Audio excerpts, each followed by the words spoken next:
Welcome, welcome, welcome to hashtag Her Chosen Story Men's Edition. I am your host, Clivia Allen, and I'm just so happy to be here to share this space with some men that are mindful, empowering, and noble. And I found that acronym in my head. You know, I'm always thinking of things and really wanting men to come together. I shared a video last week. It was a pre-show where I talked about The Forge, the movie, and how it really inspired me even before the movie. You're going to meet one young man, and we've been talking about just different things, having a man's opinion, right? And just hearing things from a man's point of view. There are communities out there that have men, but I really believe we need to do a better job, especially Black men. So without any further ado, we are starting our virtual event. Again, this is my first time doing this. I interviewed one man so far, and he's actually going to be my co-host tonight. He goes by Spaceman, but legally David. So you'll also meet him again, where we would just, I would say, chop it up with our two guests. And those that are in the audience, please feel free to, you can chat with us, you can ask questions. But again, I'm just humbled to be here. So I'm going to play a poem read or recited by my son, Zion Sayers, called Hey Black Child. Hey Black Child, do you know who you are, who you really are? Do you know you can be what you want to be if you try to be what you can be? Hey Black Child, do you know where you are going, where you're really going? Do you know you can learn what you want to learn if you try to learn what you can learn? Hey Black Child, do you know you are strong? I mean really strong. Do you know you could do what you want to do if you try to do what you can do? Hey Black Child, be what you can be, learn what you must learn, do what you can do, and tomorrow your nation will be what you want it to be.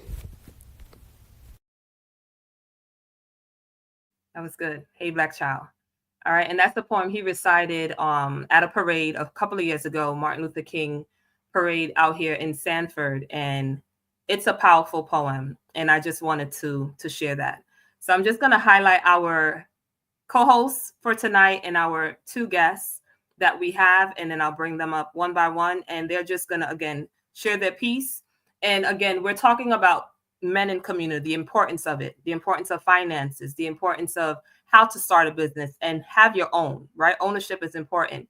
And also, I talked about family and managing business and family and travel and all these different things. And how do we help our boys, our young men? And again, maybe you're not a boy dad, so to speak. You might have girls. Same thing. How do we train our girls to do business, to manage their money? We have to be wise, and they are the next generation. And we understand how the world, it's shifting, right? So it's really important to set our families up for success. Leaving a legacy is vital. Here we have, I'm introducing David Spades Mann Williams. He is the founder of Kale's Enterprises. You'll hear from him in a bit. We also have introducing Mr. Corey Jewel Taylor, founder owner of Shake Hands with Destiny. You will meet him in a bit. And then we have Mr. Lamar J. Wingster of LJW Productions. And I call him Jack of all trades. And I know him personally, but you guys would meet the the famous. Lamar Wingster. So without any further ado, I'm going to welcome Mr. Spadesman to the stage, my co-host for this evening. And I'm just again so happy to have you here with me. Absolutely. Yeah. So how you doing, Dave? I'm blessed, man. Glad to be here once again. Thank you very much for having me. Awesome, awesome. So tell the people, who you are again. I interviewed you a couple of weeks ago, so y'all need to check out that episode. But tell the people who you are, David. What am I? Um, Who are you? I'm a person of faith. Mm-hmm. I'm a person of faith. I am chiming in from New York, and I am a what I call a lifestyle entrepreneur. And a lot of the things that I'm building are centered around things that I already love doing or that I have a high interest in. So I'm an author. I podcast. Uh, I've sold wine at different points. And my most recent venture, because I realized I love to travel just as much as I love my other stuff, was a private jet brokerage. And that's still a learning curve. I'm still a student of that particular game. And I'm also writing another book at the same time. I'm writing a summer love, a summer love story. My books are always based off of what I'm feeling in a particular moment. And so I've just been feeling really grateful for life. I've been feeling really grateful about stepping out on faith, seeing where God wants me to go, not so much where I want to go. And so I've loved the people that I've had conversations with. I've loved uh, my spouse and significant other, and I'm just feeling love right now. So that's on the book side of things. That's what I'm Love working it. on. It's the summer All love. So right. it's called When Love is Wrapped in the Season of Summer, because I feel like love at its core should be warm hearted, right? It should be, and I don't know about anybody else, but when it's summer outside, I'm not in a rush to go back in. I'm not like, and that's how I feel like love should be. I do. So directed my pen. So yeah, summer love story is on the horizons, I but I'm love it. celebrating David April. in love. Yeah. I love it. I love it. At this time, we're going to welcome, and I have some questions for you and the other guys, but at this time, we are going to welcome Mr. Corey Jewel Taylor to the stage. Let's give Corey, and again, you guys tuning in, drop some hearts, show some love. Yes, yes. Absolutely a pleasure to be on the panel with you guys. Yes. Absolutely. So, yeah, tell Nice the to meet you, people who Corey. you are, Corey. Hey, I'm Corey, and as a former pastor, I teach on faith and finance because I think they should be married together, and biblically they are together as well. But one of the things I think there is a hidden message in the Bible in the first 7 days, and I'll just speak on day one for about 60 seconds or so, because God brought us out of when imagine it being pitch black outside, where I live in Alabama, so that country black where you can't see in Ah, front of your hand. yeah. A lot of times we feel that exact same way with our finances a lot of times, and we've been in some deep dark places in our lives. I know I was, okay, and in that dark place, and then you don't know a way out, okay, but God said he spoke light, and it was immediate, not sunlight at that time, but he spoke light. So my goal is to help take people from survive mode to thrive mode. And people always ask, what is shake hands with destiny? Our whole goal, destiny doesn't have a ceiling. Okay, it just keeps getting higher and higher. Okay, so my whole goal is I only shake hands with my destiny if you shake hands with your destiny. Okay, so no, I don't just teach on credit, but what we try to do is take you from one thing. Yes, it's about credit restoration. Yes, but you think we're gonna stop there? No, we try to help you attain a business. Okay, get funding for that business. Figure out how to properly structure your business. Then on because we want to learn how to execute like the 1% of the 1%. No, I'm Mm-hmm. not here to sit here and say I'm going to make you a quote unquote millionaire, but I am Right. here to help you shake hands with your destiny. And a lot of times, because of finances, unfortunately, on day two, God created an atmosphere. But Mm-hmm. if we stay in the darkness, we never get to the light.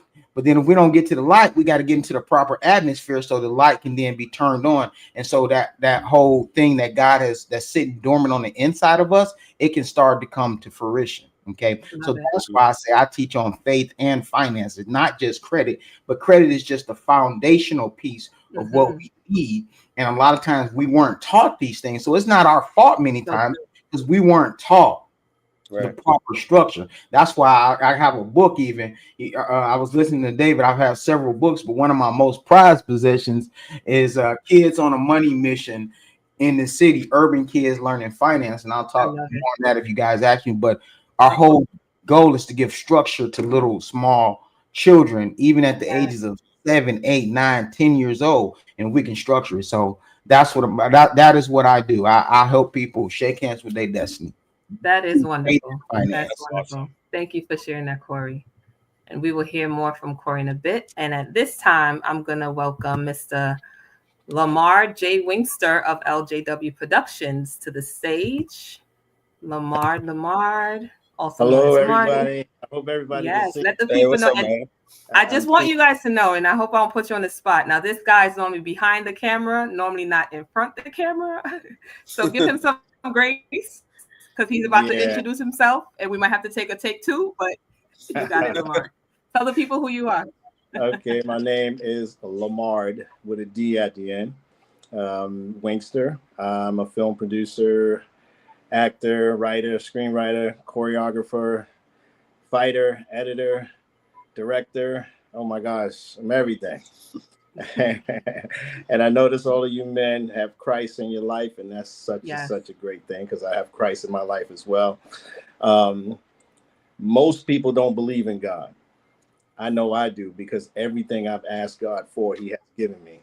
Never went to school to learn how to do film, and all of a sudden I'm doing film for Wow. myself and other people. Never learned how to edit movies and asked God, could you just show me? And He showed me how to edit movies, and I'm editing the movies for myself and doing it for other people, directing films for myself and other people. Martial arts came to me in 1973, and I'm way past a grandmaster right now. So, and I still train. You know what I'm saying? Um, that's what I do now. My whole thing about our Black race is to keep on staying with word. I mean, I grew up in the 70s, and let me tell you something. If you said something by your word, you meant that. Hmm. There's no if, buts, ands about that. And I believe that because God said it. If God said it in His word, it's in His word. If He said He's going to bring you through, He's going to bring you through. And I always want to keep that feeling with myself. If I promise you something, I don't care how long it takes, I'm going to give it to you. Just like God said, it's not in our time, but it's in His time. You know what I mean? A lot of times God don't give us gifts when we want them, but when He do give them to me, I trust me and believe in me. When all my friends, if I tell you I'm gonna do something for you, I'm gonna do something for you. For sure. And that's how I've always been. And I think as growing up in the 70s through the 80s and through the 90s, I've seen so much of our young Black men. And me, I've sat down and saved a lot of Black dudes from selling drugs on the street just by teaching them martial arts and teaching them about themselves. Mm-hmm. And they remember who I am and never will forget. Yeah. But I mean, I can continue talking, guys. I don't know what else you want to know about me, Claire. But That's good. That's good. And I'm going to show you guys some things. And I'm so glad that Lamar, you mentioned not even going to school to learn what you know, right? And it was even before YouTube University, yeah, right? It's it just was even really, before that. I mean, yeah, YouTube wasn't even out when I was it wasn't a learning. thing. When I Yeah, was learning how to Right. edit films and put films together and writing scripts, developing content, mm-hmm. and I mean, the internet wasn't even out when I was doing Yeah, it. Yeah. And dinosaur years. Yeah, like I said, when you have trust and faith in God and ask, we have not because we ask not. That's mm-hmm. right. And I've asked, and God has shown me so many ways that He can teach me how to do this. Yeah, And when I go on set for people and they look at me and they go, "So what school you went to?" I didn't go to school for this. They're so shocked and surprised. yeah. And all I can say is I thank God for that. I appreciate that. And in between our segment, we have some sponsors. So here we have, and I know David talked about being a jet broker. We have Patricia Bowen, who is a travel agent. We also have, this is a show that's coming up in Atlanta, Georgia, musical. inspiration by Donny Hathaway, the voices of Donny Hathaway. So those are just some of the sponsors that we have for this segment. So I'm going to share something really quick, and then David, you could start off with the questions. And this is actually, let me just show it real quick. And not because I know this guy personally, but I think it's something that I want to share. Y'all can let me know if you can hear it. Come on, Con. I know you're here. No more games. Let's finish what we started back at the academy. You never did know when to quit, did you, Harrington? Still the same twisted bastard you were back then. Twisted? You weren't saying that when you were practically begging Can you guys me see? to give you attention. Yeah. Have you forgotten all those nights you needed my help? And look where that got you. A traitor to your own kind, siding with the transhumans. You've sold out everyone. Your uniform, your people, your family. What would your father think?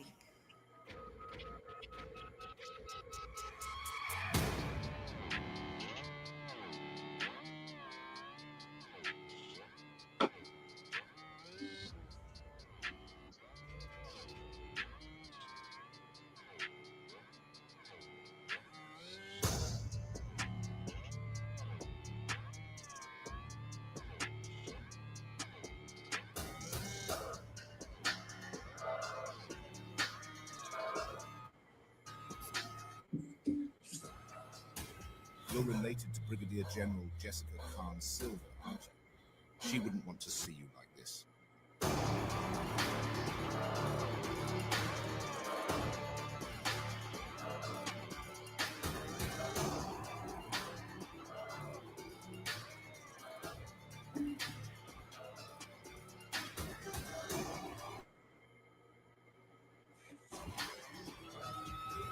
Siempre fiel. Hijo de... Wow. Wow. That looks good. Wow. Wonderful. Right? Oh my God. And I showed that just to show that God, we mentioned that God created us, right? And my brand is chosen. And I know that each of you on the stage was chosen for such a time as this, right? And that was just a clip it because I have access to it. I'm sorry. I feel like I'm hearing myself now. Yes. So yeah, I had access to that. And you guys are going to talk about your books and your different things and how God just chose you to do what you do. Right. And again, Lamar wasn't a college student that got a degree in this. Nope. Right. But he was able to, what you saw, God gave that gift to him.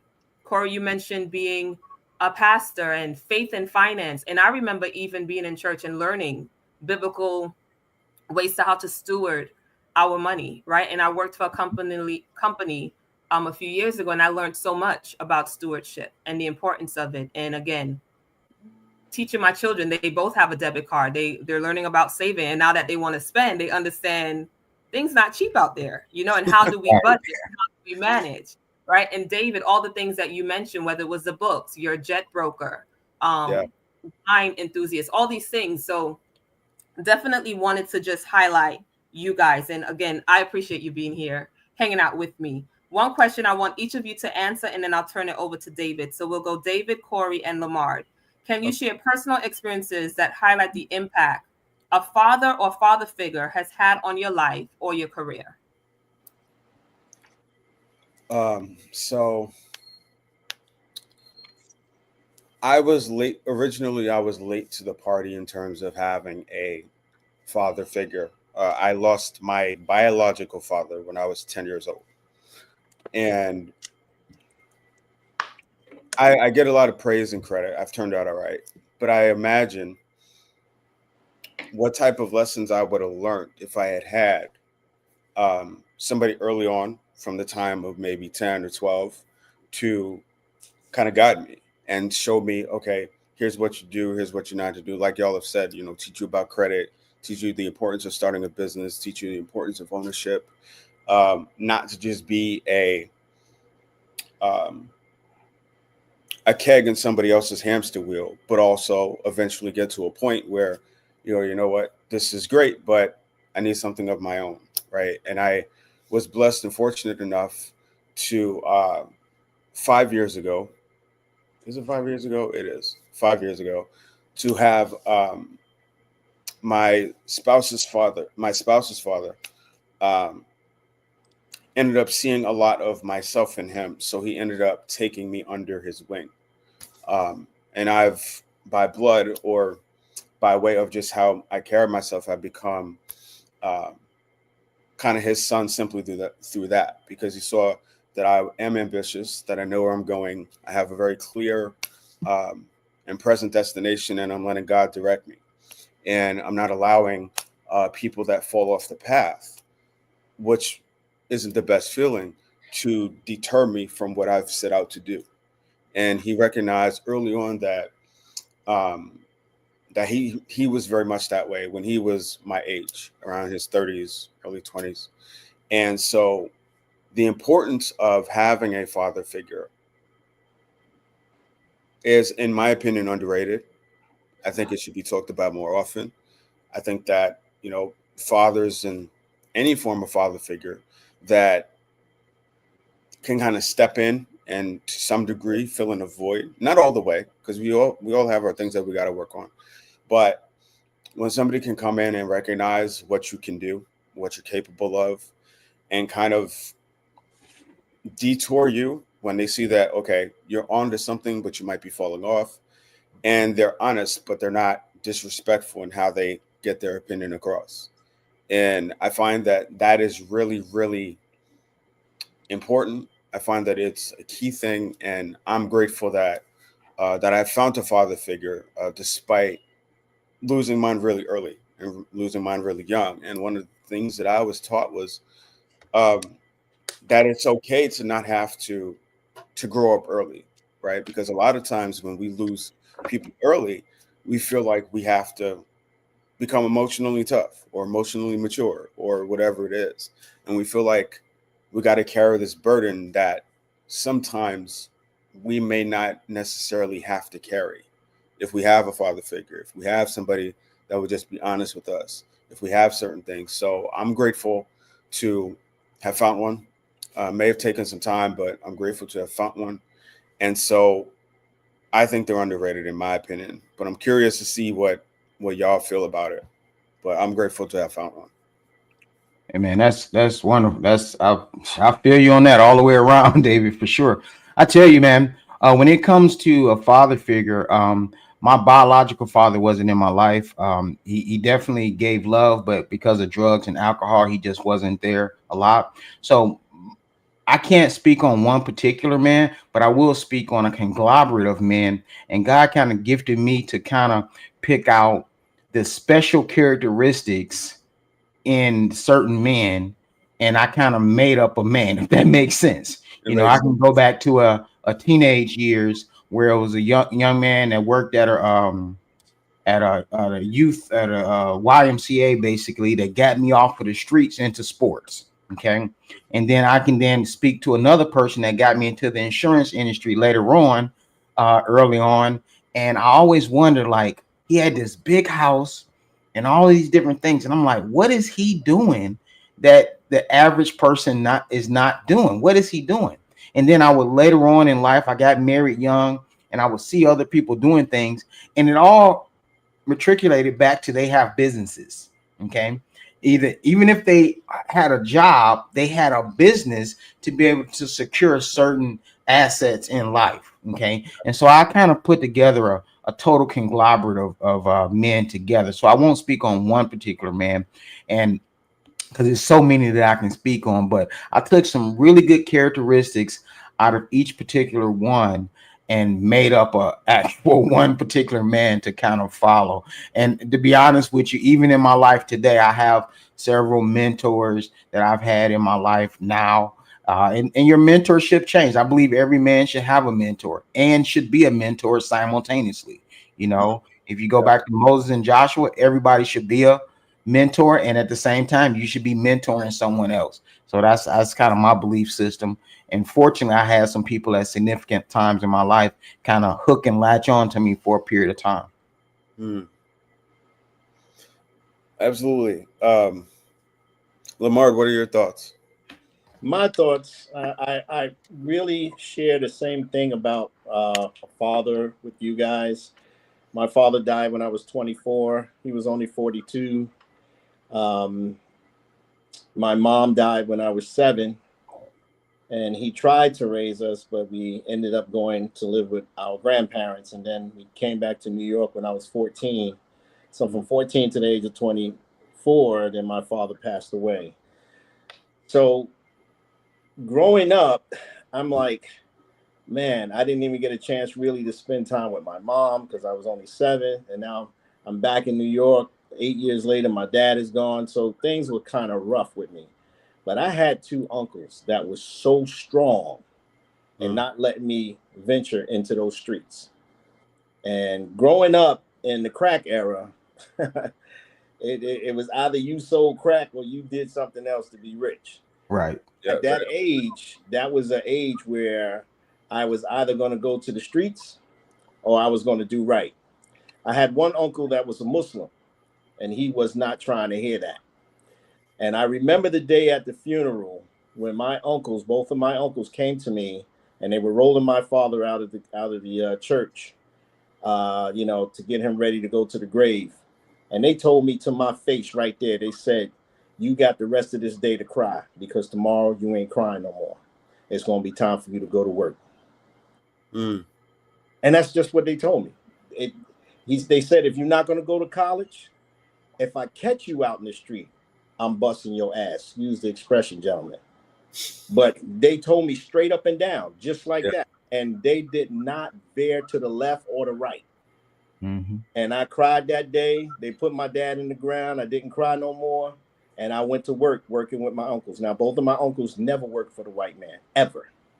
One of my uncles owned Tropicana route, and he had Harlem from 161st Street all the way down to 110th Street sold by selling orange juice, Tropicana juice to stores. And my other uncle owned Debbie Cakes. So each week I would work with them until I had my own route, start making my own money. And that's how I learned how to be independent by strong Black men who would not allow me to fall. Because my uncle told me, he said, just because the king falls doesn't mean the whole empire falls. That means somebody has to step up and take care of the empire. So he said, you got a day to mourn, but after that, it's going to be all about work. And I'm telling you, I never cried again. Strong Black men. And that's the kind of Black man I would like to be to some of these young boys out here, because at the end of the day, they've taken away so many things from us to do with Black men. You know what I mean? We can't even beat our child, but the cops can. You know what I'm saying? And the cops will get away free, scot-free from that. But as soon as we put our hand on our kids, we go into jail and they're taking our kids away from us. You know what I mean? So they stop us disciplining our kids, whether we talk to them harshly or talk to them hard or even put our hands on them. Mm-hmm. But I got 3 boys right now that are strong Black men as well. You know what I mean? Because I had to teach them the way I was raised.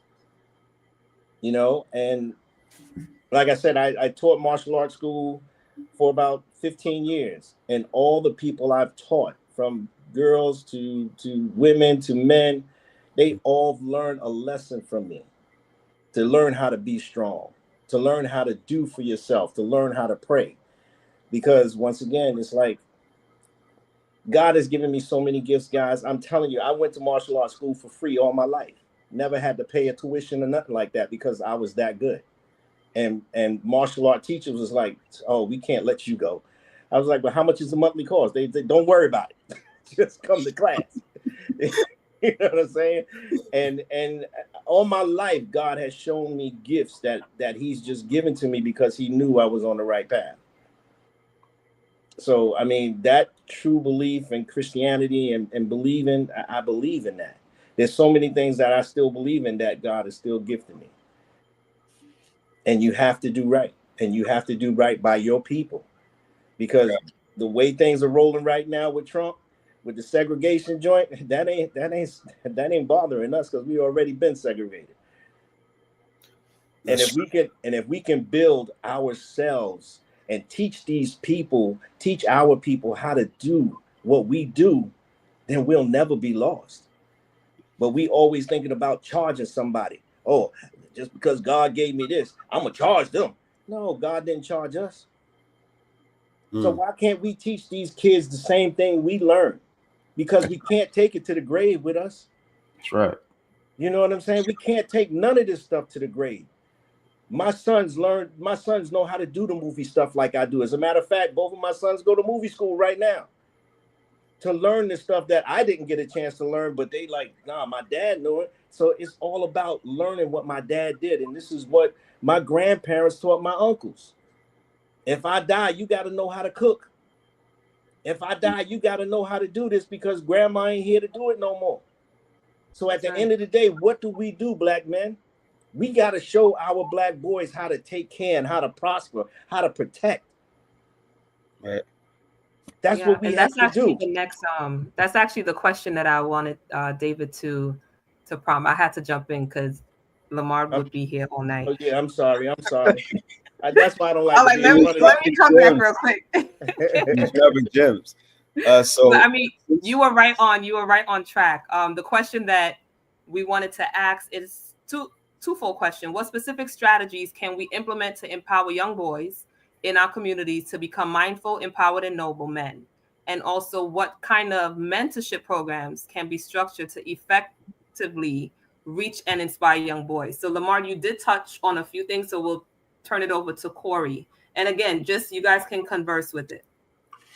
Fortunately, I've been able to mentor a lot of young men. Okay, I'll say young men more than probably young boys for me personally, but a lot of young men, in their early 20s and so forth, and late teen years. But in my mentorship, what I found out, because like I said, I used to pastor, and even then I was teaching finances, and what I learned was I had to scale things way back into one step at a time and give them a plan. Okay, because sometimes when you can draw it out to be so big, like, man, I can't attain that, man. That's gonna take me 30 years to do XYZ.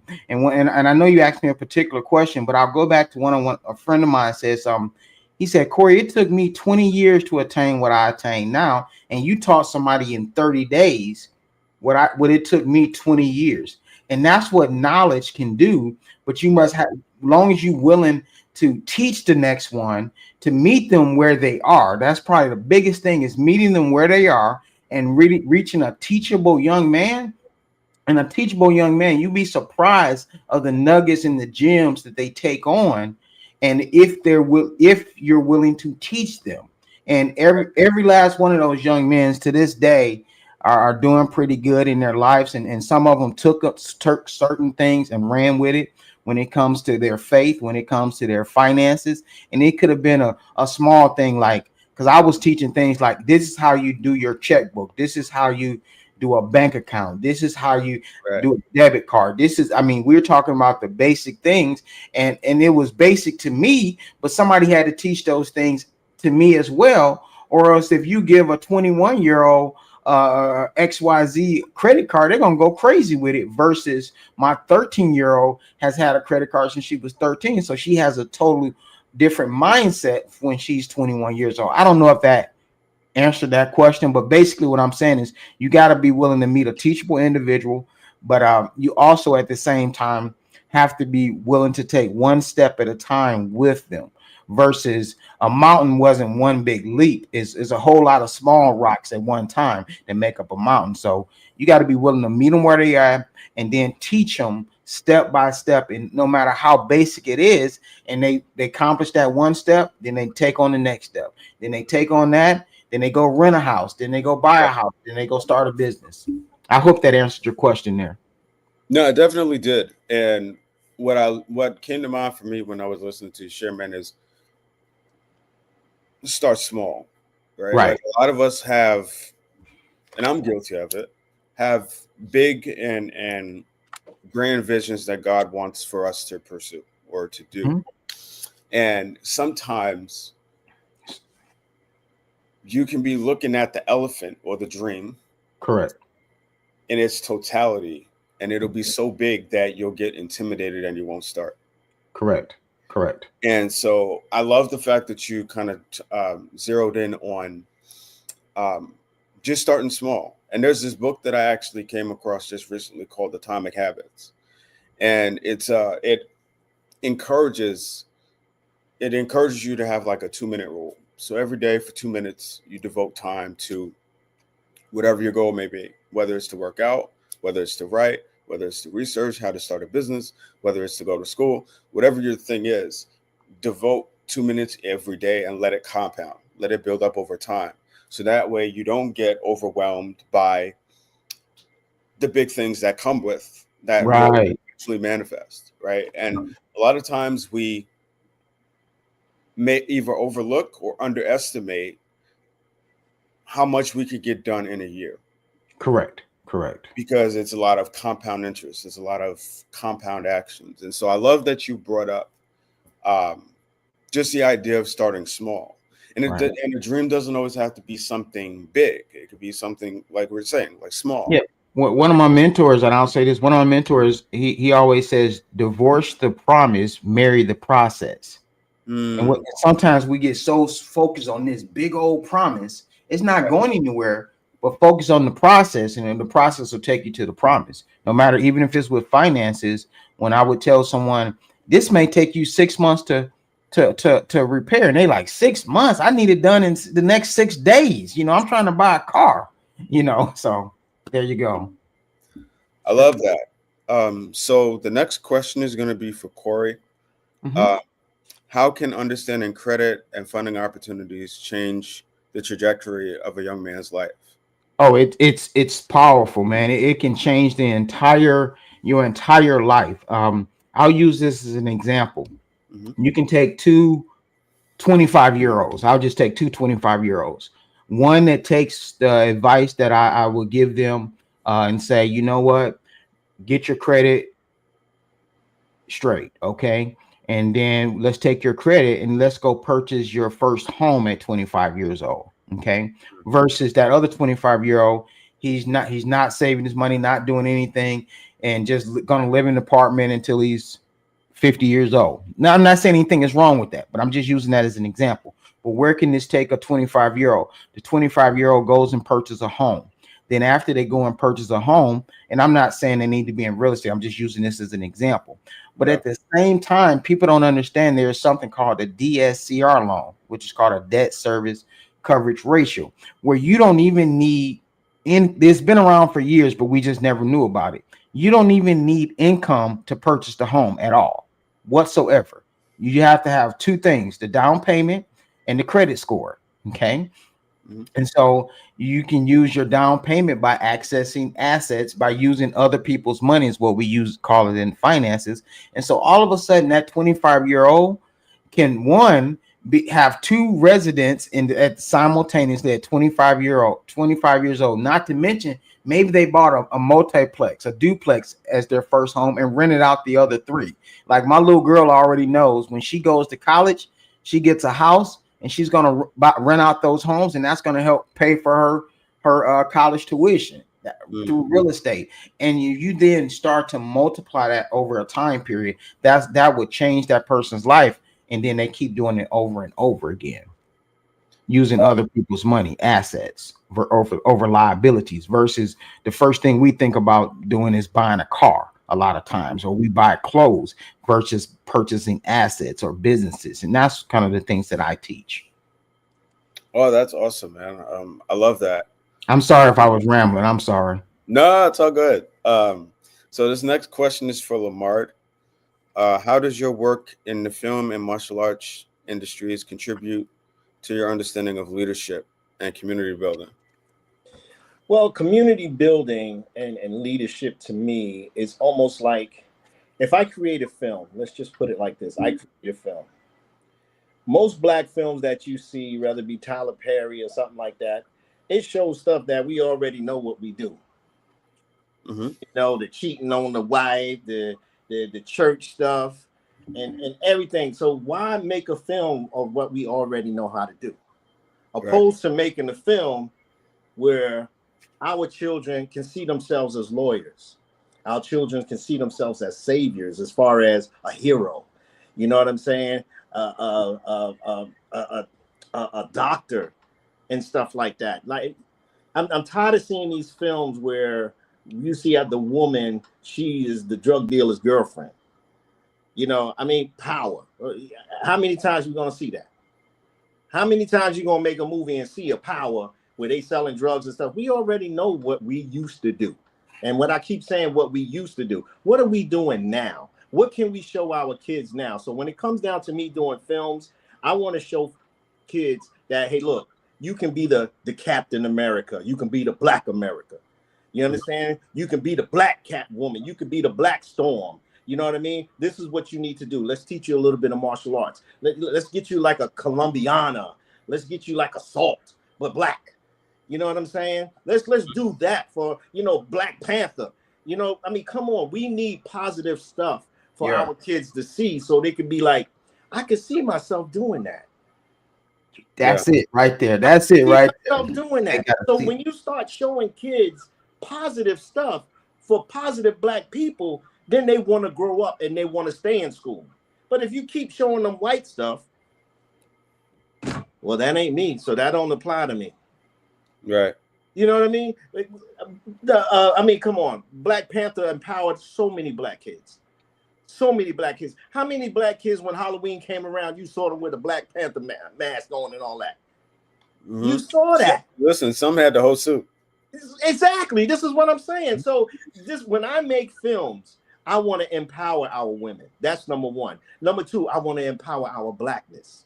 You know what I'm saying? Because I'm tired of seeing us playing them roles like that. I want to see us doing better roles. And Clivia can tell you, every movie I've done, it don't have nothing to do with no kill a nigga, come on down slow type of stuff. You know what I'm saying? Or sex in the back of the window. No, I don't do stuff like that. Because I don't want our young girls to see stuff like that. I don't want our young boys to think that's all what it's about. Love it. Yeah. So there is another question. This one is directed at me. What are some common pitfalls that aspiring entrepreneurs should avoid, especially those from underrepresented backgrounds? I would say, it's a great question. I would say one of the things that I ran into is what I call being wet behind the ears. And when I first got started, I was wet behind the ears. I was eager to work. And so what I would do, even on my job, is say I was available 7 days a week. You know, I knew that was impossible to do. And so I have realized that it's important to have boundaries, especially in the world of entrepreneurship. Boundaries in how you work, what's your work style, who do you like to work with, what direction do you see yourself going in, and people unfortunately will take advantage if you don't have no boundaries, and it's messed up. Sometimes it comes from other ethnicities, sometimes it comes from our own, but having boundaries is something that I would recommend. Do not feel like you have to do everything yourself. Find a team as soon as possible. Don't feel like you got to be,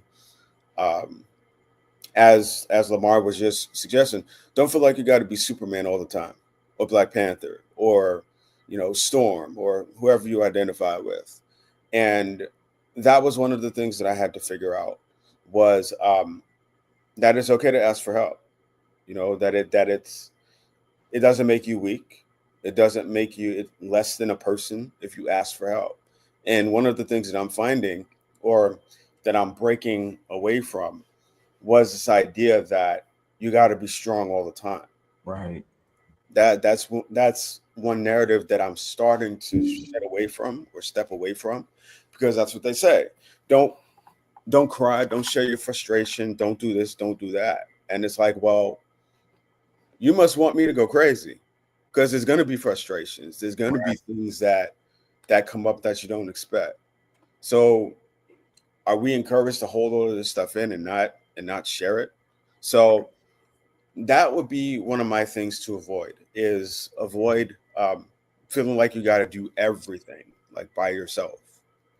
Can I piggyback on that really quick before we go to the next question, if you don't mind? Yeah, Just go ahead. about 30 seconds. Because I tell you, because that is one of the biggest mistakes I made, and I see other entrepreneurs make. Because sometimes I heard a phrase years ago: if you fail to plan, you plan to fail. Right. Okay.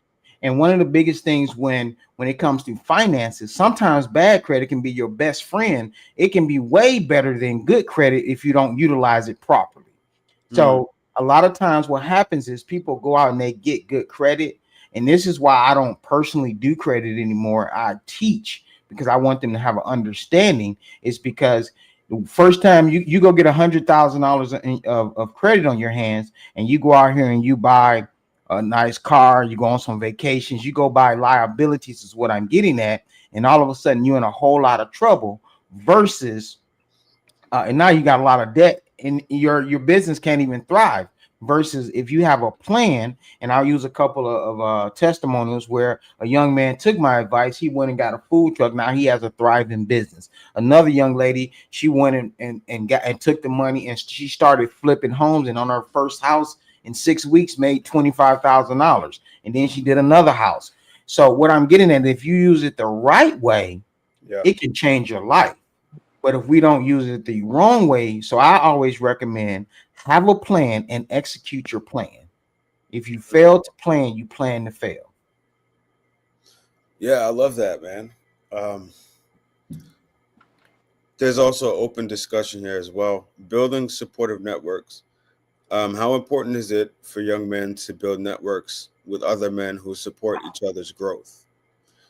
Major. That's big. That's big. I mean, It's go a, it's ahead. a two-part. It's a two-part, but maybe we could talk about part one first. Personally, I think a supportive network is huge. I mentioned that in day 2 of the Bible. I think God had a hidden message because when he made an atmosphere, because he said everything above the waters but below the clouds is where the birds fly. You ain't never seen a bird fly out of space. You have never seen a bird live underwater without any kind of other devices. So we is what I'm saying is it has to be a you have to is you can only survive in those things for a certain period. But in order to fully thrive instead of survive mode, you got to be in the right atmosphere. So you got to be around other individuals that are pulling you.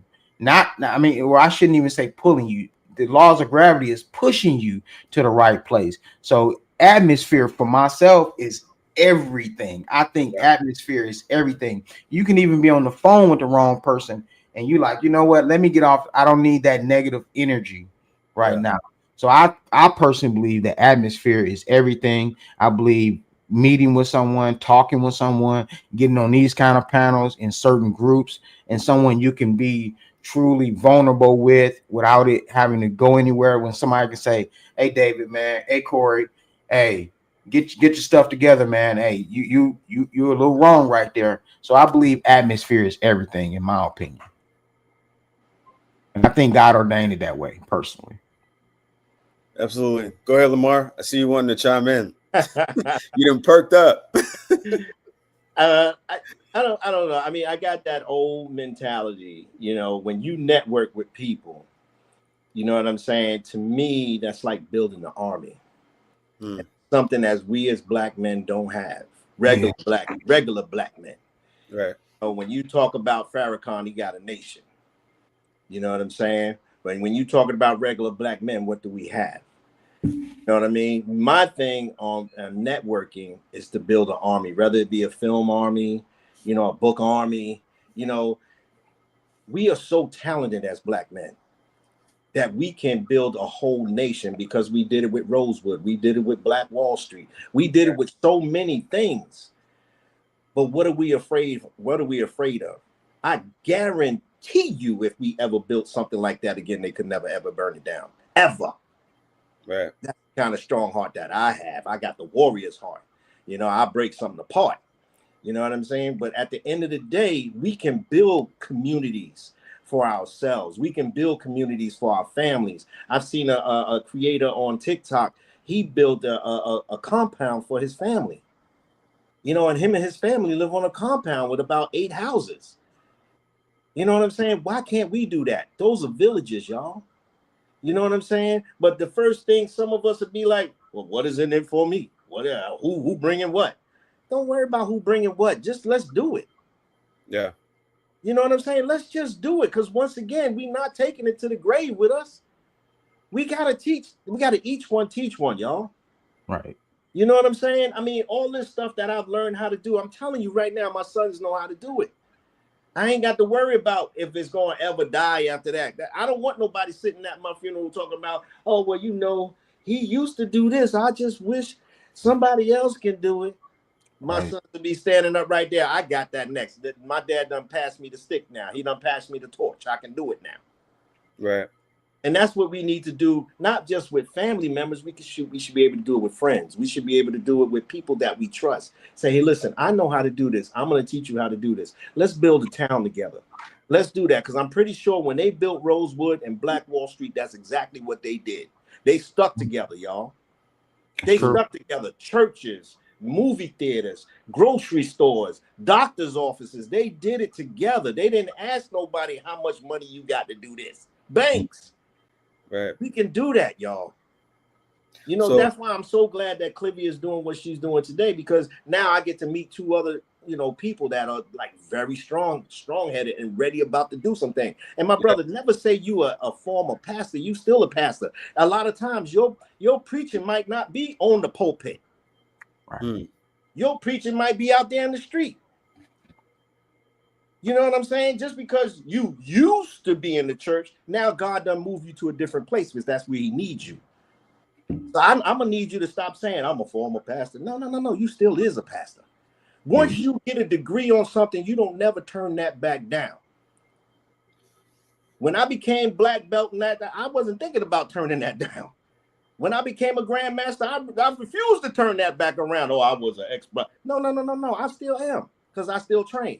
You still are a pastor because you still talk to people. And that's what pastors do. They talk to people.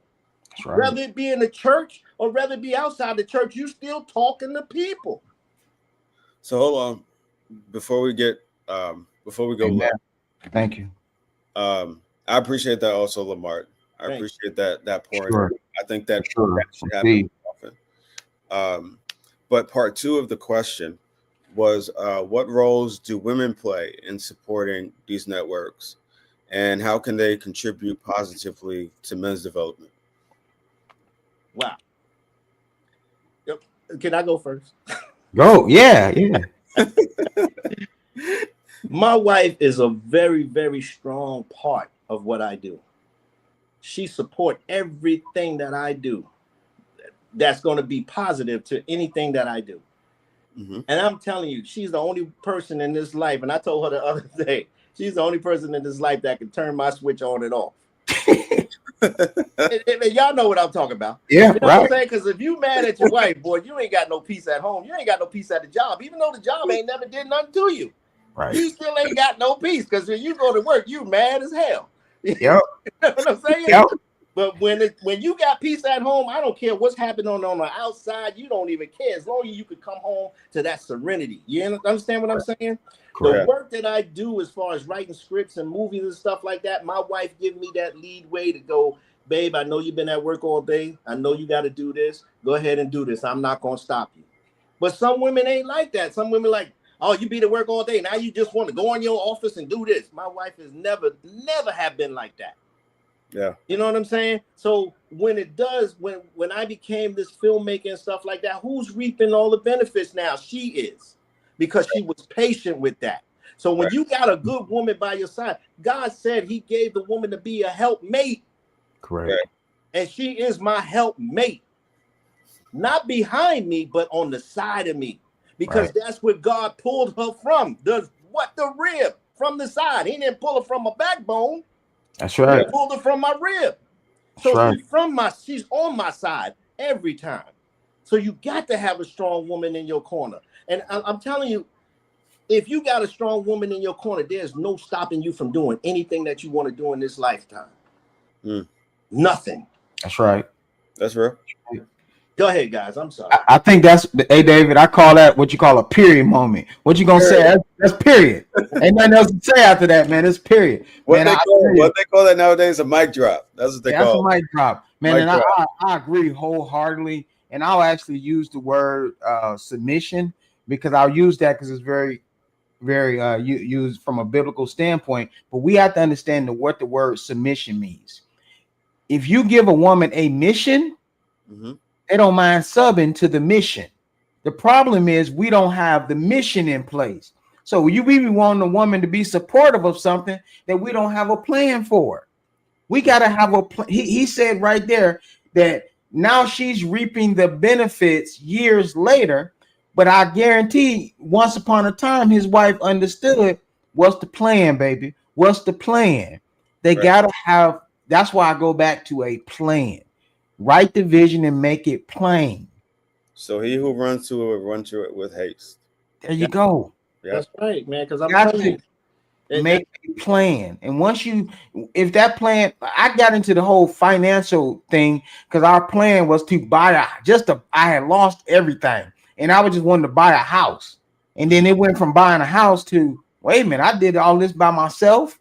All right. Okay. I had brain surgery. I mean, fixed up my credit. So I started helping my friends. Then I started teaching everybody at church. Then I started telling everybody else, this is what you need to do. And so then the more I learned, the more I gave away. And you talked about something free. I have a free community. Yeah, I do charge for some things, but I have an absolutely free community. People say, you pay to pay attention. Unfortunately, that's true as well, because most people that take something for free do not actually pay attention. But for the small percentage that do, I would love to help them. You know, you can go, it's on the screen. Yeah. So, but yeah, go back to plan, man. You got to have a mission and then write the vision, make it plain. And sometimes God don't order statues, he orders steps. Sometimes you might go, I'm gonna say that again. God don't order statues, he orders steps. So even if you step the wrong way and you in the right, your heart right, he gonna guide you back the right way anyway. So you good. But you gotta get to moving. I'm sorry. Yeah. One thing I'm gonna have to challenge you, man. Don't apologize. Yeah. Whatever's meant to come up in this moment is going. I like this stuff, man. Y'all, we need to meet again. We need to do this every week. Yeah. Oh yeah. Got a lot of pent up stuff inside. See, but that proves my point. Like that proves my point is that there's nothing wrong with sharing frustrations, and that's become my issue with just society. Period. We've been told that. And I'm all for positivity. I'm all for calling things in, calling great things in. But we also, I believe at this point, got to be truthful with ourselves. So if you're having a frustrating day, being around people that are trying to tell you to be positive, but that's not what you're feeling, sounds like insanity to me. It sounds crazy. Mm-hmm. Maybe I'm just honest with myself at this point, but it sounds, well, I want to share this, but I can't. So what do I do with that? Where do I go with it? What happens now? Like it, and I think that there's room for, being gracious, and there's room for, again, calling great things in, but there should also be room for you to just be honest. You know what? I'm not feeling this today. Whatever it is, I'm not feeling this today, and there's nothing wrong with that. And it's a trend that I've started to observe and notice. And it's why I feel like I'm being called to speak out on it, because everyone always says stay positive. That's what people say, right? Stay positive, keep your head up, keep doing your thing, so on and so forth. But when you're in the trenches, that may not be helpful.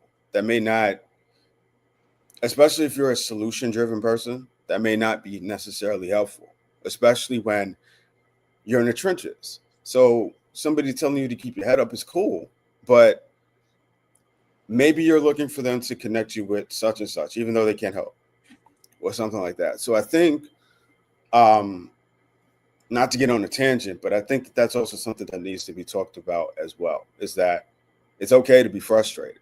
It's okay to be pissed off. It's okay to be like, you know what? I'm not feeling this today. I'm going to do it anyway, but I'm not feeling this right now. And there's nothing wrong with that. And I'm finding in a lot of spaces that I don't know about you guys, but that I've been in, it's been, well, sorry about your luck. Good luck with that. And then you're left to figure it out on your own. And then, so go ahead, Lamar. I see you looking.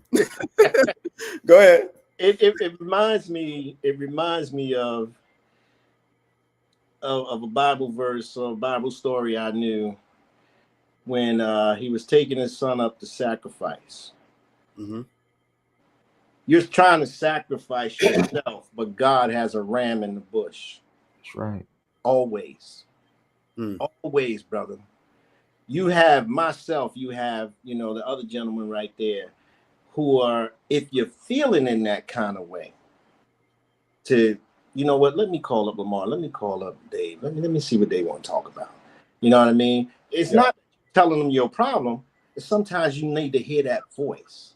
You understand what I'm saying? A lot of times when you hear the voice of God, it just make you forget about what was I mad about. And a lot of times when you in those tough times that you just don't feel like feeling about it, I just don't. Then all of a sudden you just shut yourself down, and then all of a sudden somebody gonna give you a call and say, "Hey man, what you doing? What you up to?" And then that voice, you be like, "Man, I ain't heard from you in a minute. Yo, what's up? What's good, dude?" "Oh man, I'm just sitting back, just worrying about." What was I worried about?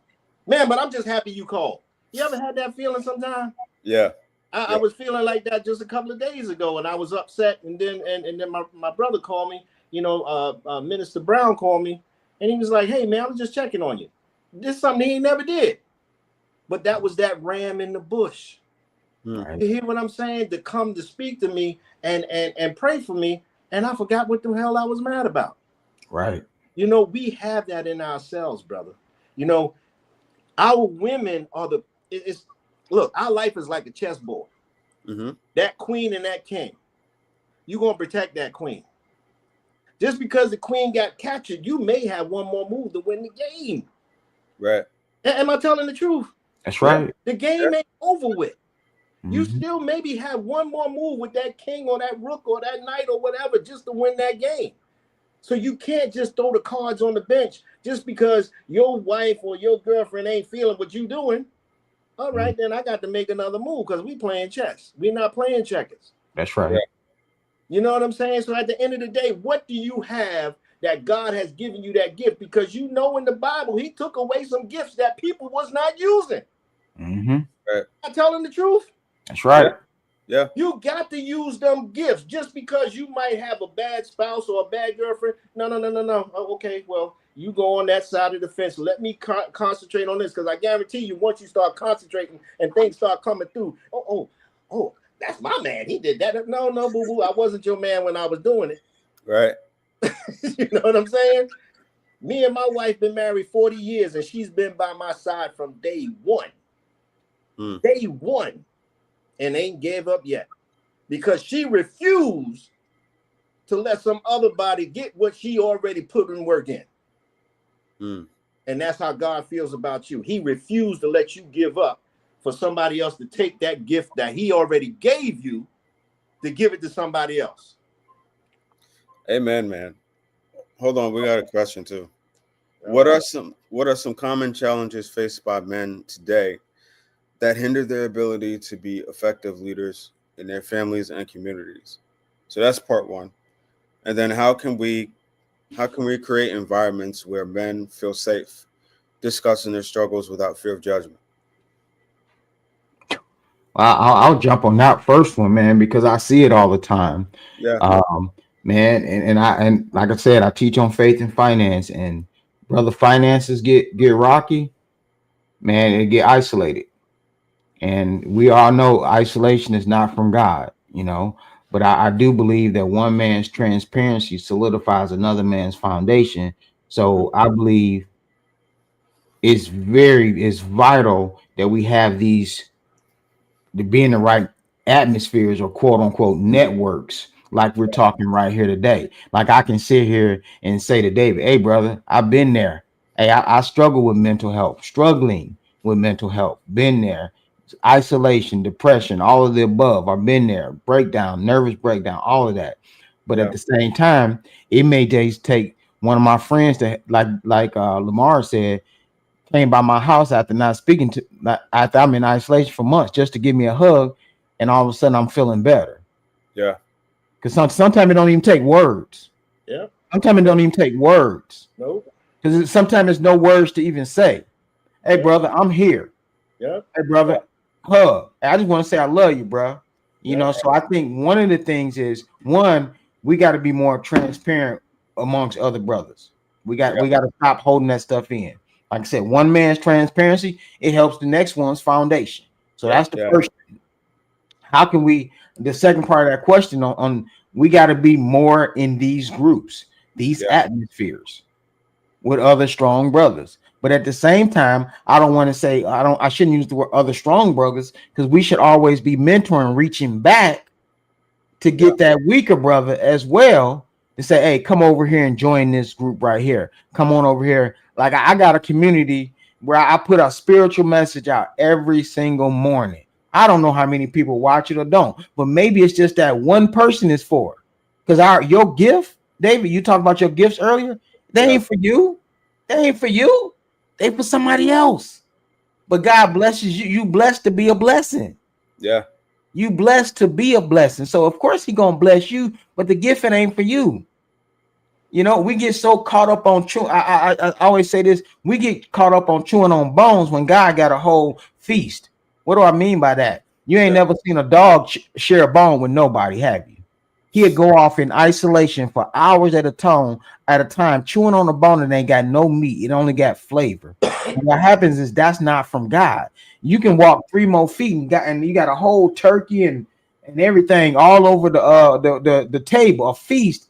But a feast you can't eat alone. It's to be shared with somebody else. Pick that up in the spirit. What I'm saying. Your gift is not for you.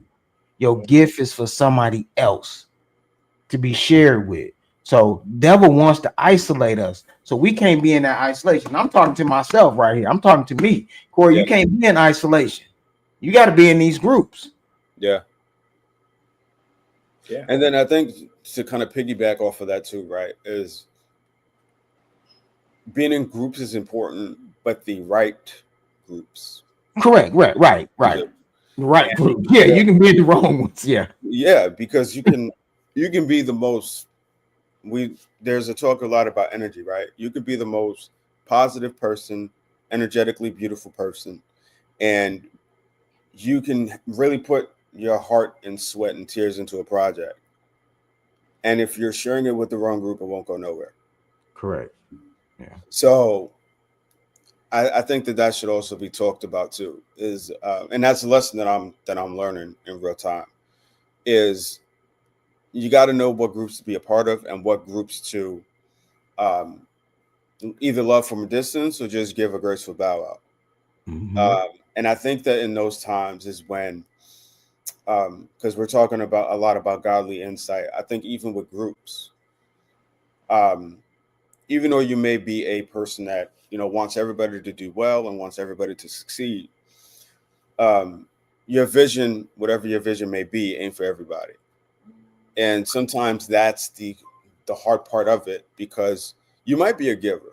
You might be a giver. You might be one of them people that wants everybody to do well. You But bunch of takers, you in trouble. right. Right. Trust me, I know. So I think that when God is giving you signs of that it's time for you to level up, people will just fade off. Like they'll just fade away for whatever reason without you having to defend yourself. Like Lamar said, without you having to defend yourself, without you having to say, okay, I appreciate y'all, but your time is up or my time is up. Like he'll orchestrate it to where, and I heard this quote once. It was either a quote or a Bible scripture, one of the two. And it said, when God wants to level you up, he will put you in positions where people will keep hurting you until you have no choice but to cut them off. Mm. And the cutoff is the challenging part, it might be. But what people don't talk about is that when you do cut people off, you end up getting better people. You end up getting better people. So if you're surrounded by people that aren't supporting, that aren't showing love, whatever the case may be, and God sees your heart, he's going to send you people that will support without question. He's going to send you people that they don't need convincing. They don't need, what do they call it, vetting, in terms of, okay, well, I like what Corey is doing. I like what Lamar is doing. I like what David is doing. So I'm just going to support because I believe in them. I may not know the product. I may not know the service, but I believe in what they're doing. So I'm just going to support. But you can't get that if you're surrounded by people who are purposely not supporting.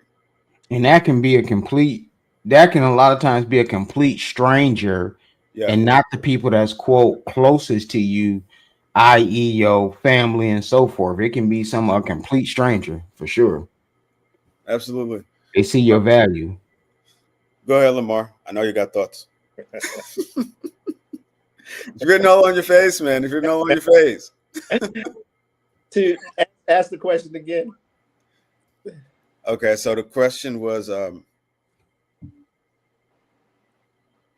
what are some common challenges faced by men today that hinder their ability to be effective leaders in their families and communities? Okay. So that was part one. It's Okay. a part two question. All right. So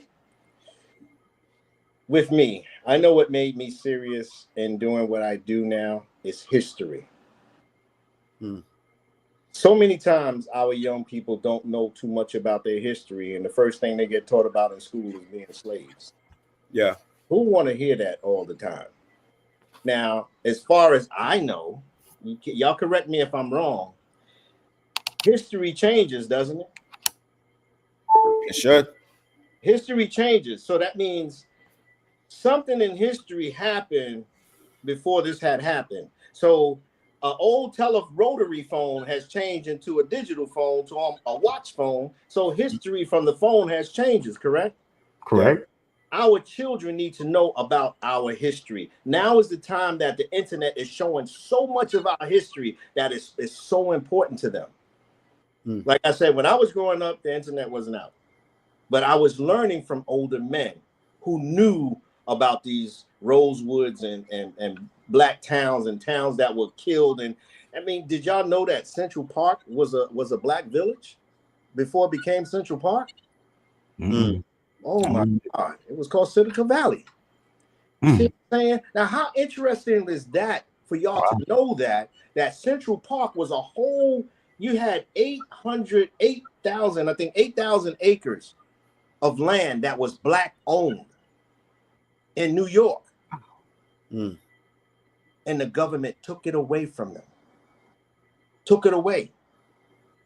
Over here in Lake Lemire in Georgia was a whole town.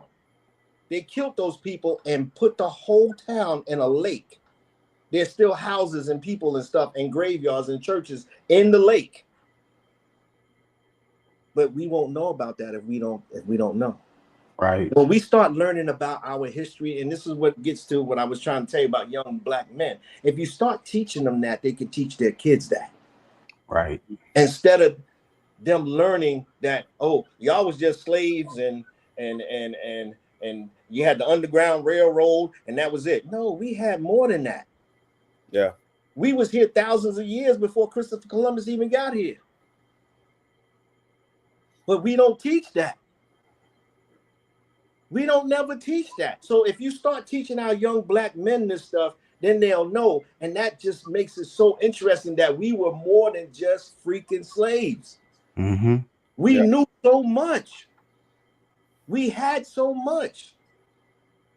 You know, and you want to hear something funny? Check this out now. I'm going to blow some minds on y'all right now. Tell me, how in God's green earth did you travel on a ship with sails all the way from Africa to America with trying to feed 8,000 people on the ship? Does that make sense to y'all? It don't. It don't.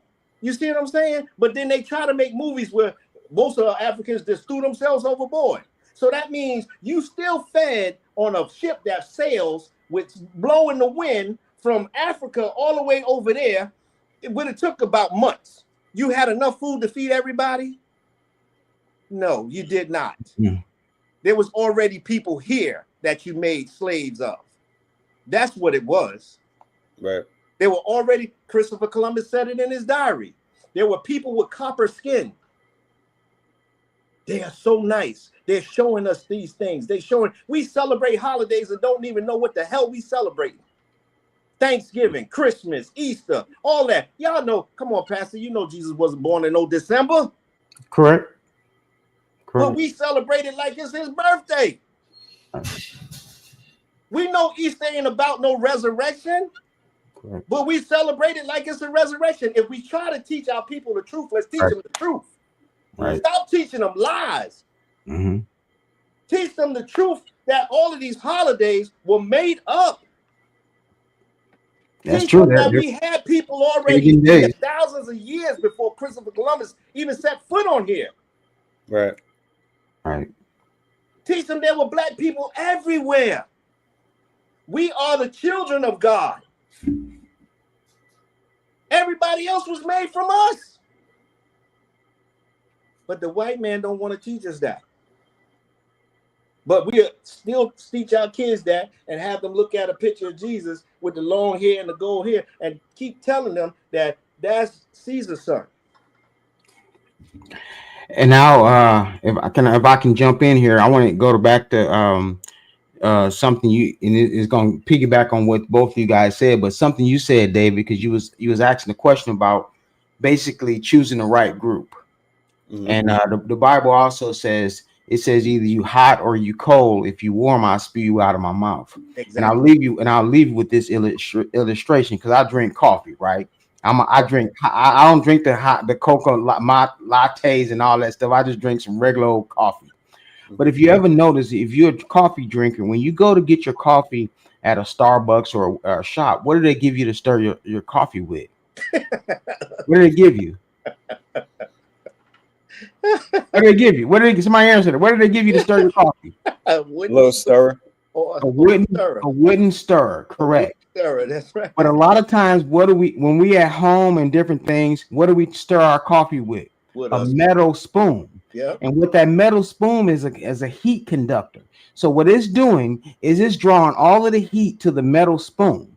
So if it's hot coffee, it's drawing all of the heat to the spoon. If it's cold, it's drawing all the cold to the spoon. What am I saying? He says either you hot or you cold, or if you lukewarm, I spew you out of my mouth. Be careful who's stirring you up. Are they stirring you up for their own gifting, or are they stirring you up so you'll taste well?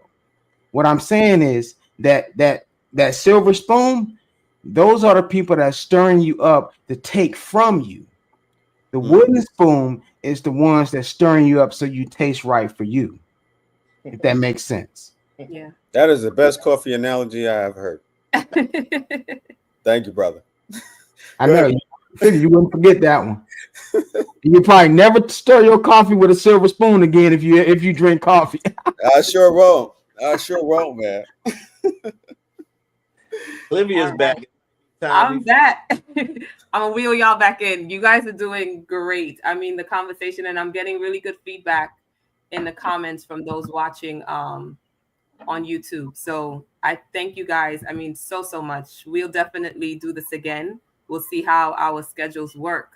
I think there was one more thing before we conclude this conversation. How can we find you, David, on social media? How can we find you, Corey? How can we find you, Lamar? And what difference going forward from today on? What can we do as a community, excluding myself, a community of men? What can we do together to help in regards to what we were talking about tonight? And how can people find you guys and engage? And I want you guys to definitely also exchange information. We'll have it on the description once this is uploaded. So Corey, you can tell us where they can find you and how can we forge, because I did actually a pre-show last week where I explained certain things with discipling our young men and mentoring our young men, and not just to talk about it, but to actually put it into action. So I want you to wrap up with that. Sure. Well, first, I just dropped the link in the YouTube chat. So that's where you can find me. Okay. That's my free community. So anyone wants to use that link, they can jump in there. I dropped that into your YouTube chat. That's for sure. I would urge anyone, like I said this earlier, that I believe that we have to be a Moses and a Joshua simultaneously, meaning we must be mentoring someone and be mentored at the same time. Okay.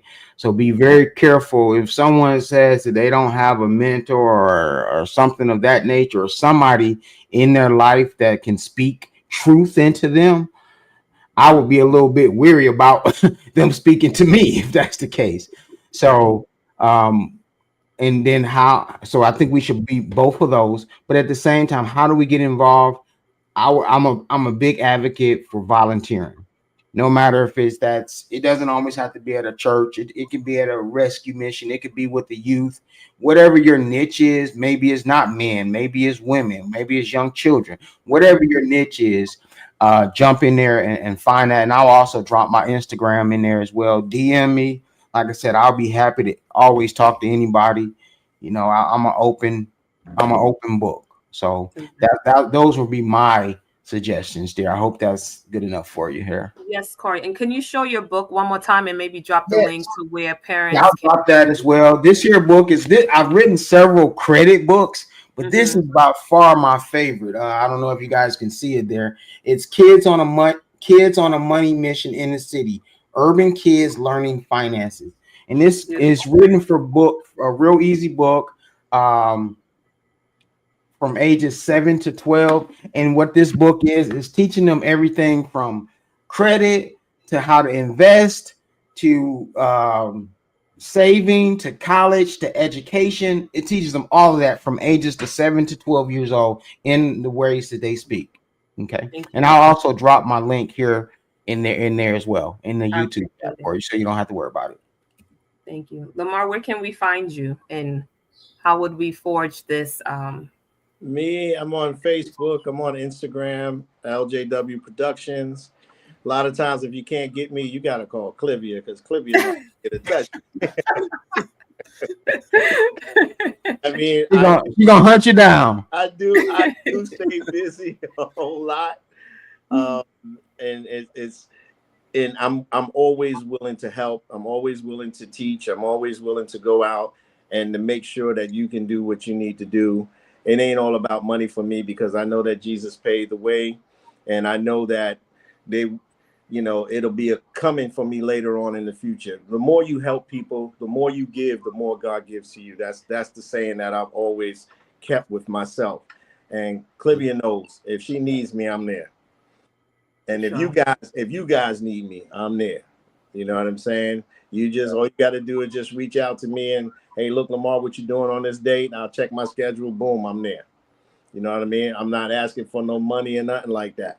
You know what I mean? Because I always believe one hand washes the other because one day I might need you. Right. You know what I'm saying? So at the end of the day, if we don't start helping each other out, how can we get past what we're getting past? Yeah, love that. Thank you, Lamar. Thank you. And David, how can we find you and how are we going to forge this? So I can be found on Instagram. My main Instagram, I have two, but my main Instagram is blessed_spadesman_. And then I have another Instagram that is strictly about my jet broker stuff, my travel, what I'm learning about that industry. And that is called the Jet Renaissance Club on Instagram. And then I'm also on Facebook at my name, which is David, Kayles, Williams, like Venus and Serena. So those are the main two places that I am. I do have a LinkedIn as well.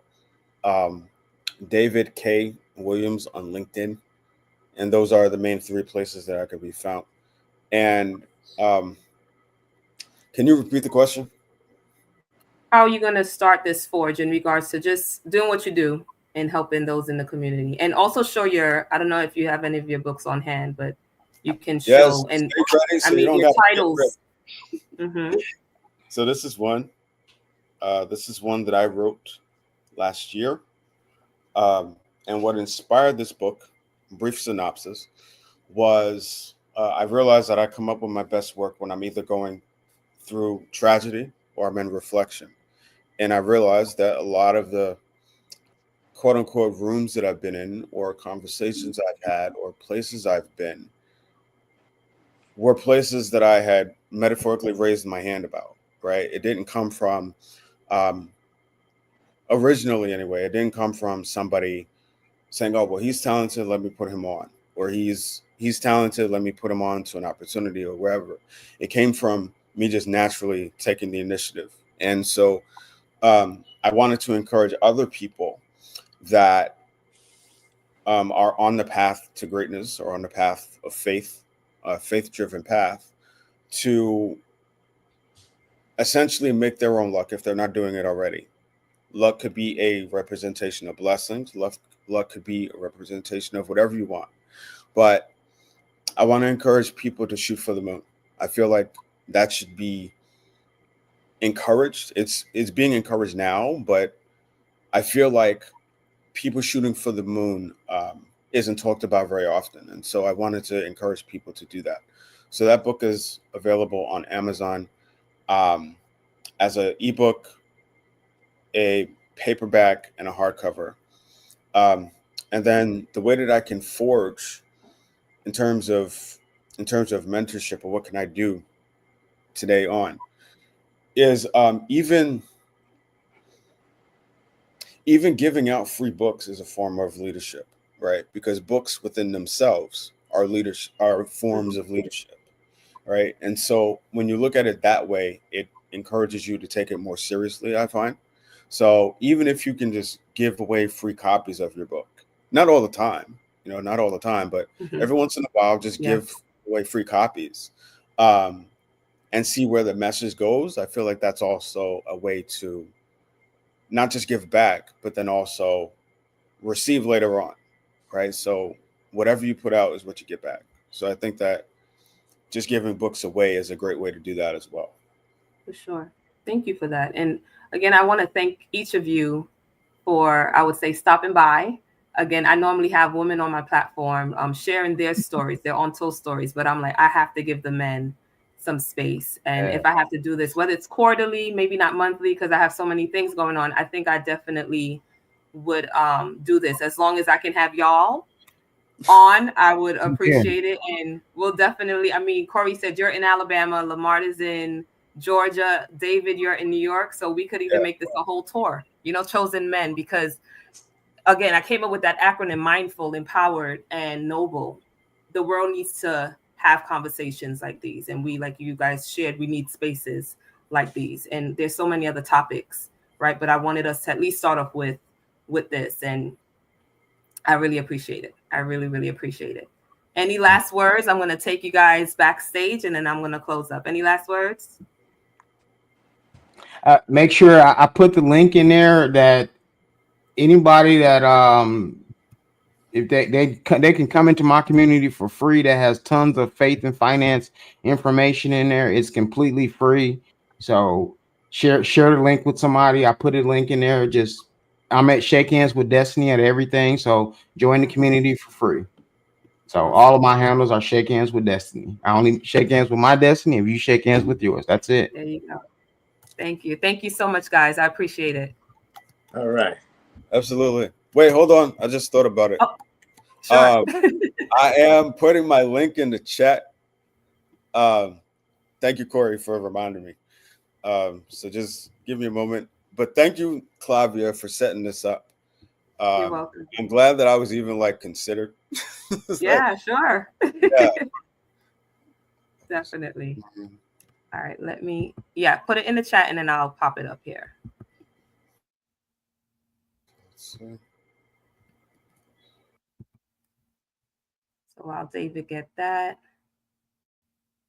it might be a little long for me to put it, but I'll definitely just look up Make Your Own Luck. All right, and that's an ebook by ebook, and I don't think it's not gonna allow me, David, but that's all right. We'll have the link in the description. So again, I want to thank you guys so much for joining. And again, we had some sponsors, so I'm just gonna show who we had on tonight. This is David Spadesman Williams.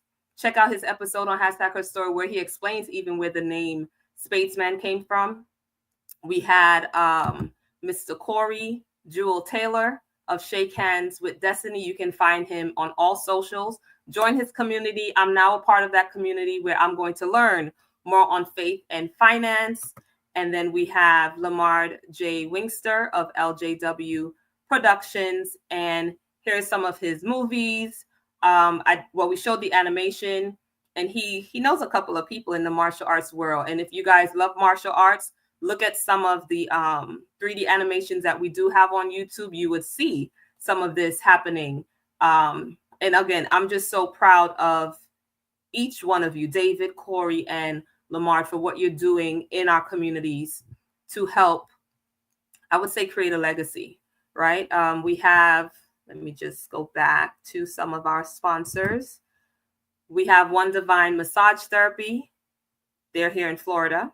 We have the musical Voices of Donny Hathaway. That is happening. Their show was extended. So it's a stage play in Atlanta, Georgia, April 5th and 6th, Brunch and Soul Weekend. And then there is, if you want to travel, weather's getting nice. And I think spring break is coming up for some people. You can book your flight or travels with Patricia Bowen. And this is the end of our first virtual event with men. I even changed the intro. If you missed the intro, you got to watch the replay because you guys are special to me. On the intro, it showed Joel 2 verse 28. I'm going to just read that and then we are going to wrap up because your sister is tired. All right. So it says Joel 2 verse 28, and it shall come to pass afterward that I will pour out my spirit on all flesh, not some flesh. And I know we highlighted our Black men, but this is talking about all flesh, right? And your sons and your daughters shall prophesy. Your old men shall dream dreams. Your young men shall see visions. And that's so true, right? So if we do what we got to do according to the word, our life would be so much better. And we're better together. All right. We are better together. And I'm just going to close us out. Thank you guys for watching. See if I can close this out. There we go.